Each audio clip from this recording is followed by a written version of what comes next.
16-bit uncompressed RAW. In the body, the FX9 has the timecode in and out and Genlock. You are able to use Sony digital wireless audio receivers.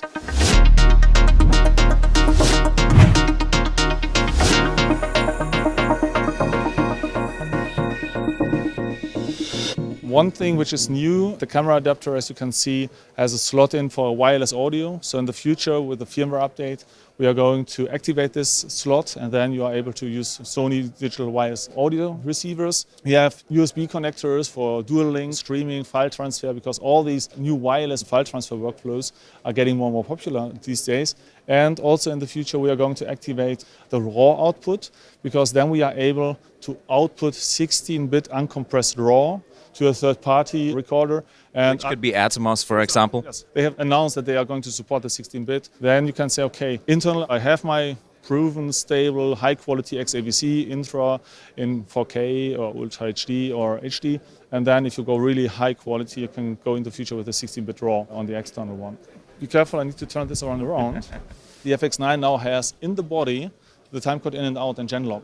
So because we know that for the FS7 and FS7 Mark II, some customers, they said, okay, we are going multi-camera or we need to sync the timecodes, and they needed to purchase the camera adapter only for this feature. And they said, okay, would be nice to get the timecode into the camera body so that we keep the body small, but are able to sync the cameras. We listen very, very carefully because we are really close to our customers. And so this is now in the body as well. Overall, we are keeping the concept of the FS7, the usability, how to operate the camera and keep the things that people love and like on the FS7, and bringing it to the next step with the requested features, with the upgrades, full frame, all the other things we just talked about. That sounds very interesting and gives a very good overview of what the camera can do and will do in the future. What a lot of people might be looking at, maybe whether or not this camera could be able to record 6K in the future. Is there anything on the roadmap now that you can let us know? Internally, this will not be possible because the XAVC we are using is standardized up to 4K, so DCI 4K 17:9, and this will come with the firmware update in spring next year or summer next year. So for everything else, we are going to study.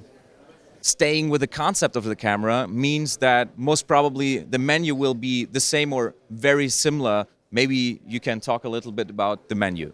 The concept was, okay, don't make something completely new where someone is really just to educate himself, to get familiar with the product. So the full panel is looking really, really familiar and it's easy to operate. And the same for the menu. So when you go into the menu and you are well known in the FS7 menu, you will see some differences, but because of the dual base ISO, for example, because of the readout, because you can read the FX9 sensor, of course, in the full frame, but also in Super 35. So that means if you go Super 35, it's the same as for the FS7. And these things are, of course, now in the menu. But the rest, which was available to use in the FS7, is still there.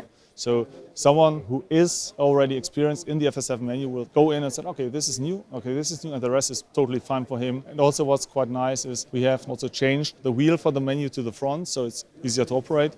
And you have also quick access for the most important things directly in the display, so that you don't need to go in the deep menu. So if you want to change, let's say, the ISO, you can do it in the display. So it's a much easier and quicker access because there is sometimes really no time to go into deep menus and to search and look where you want to change something. And this is also, again, what we get as a feedback and where we said, okay, yep, the FX9, this is the camera where we can implement, okay, let's do it. Thank you very much, Sebastian Leske, for showing us around the all-new FX9. And thank you, everyone out there, for watching.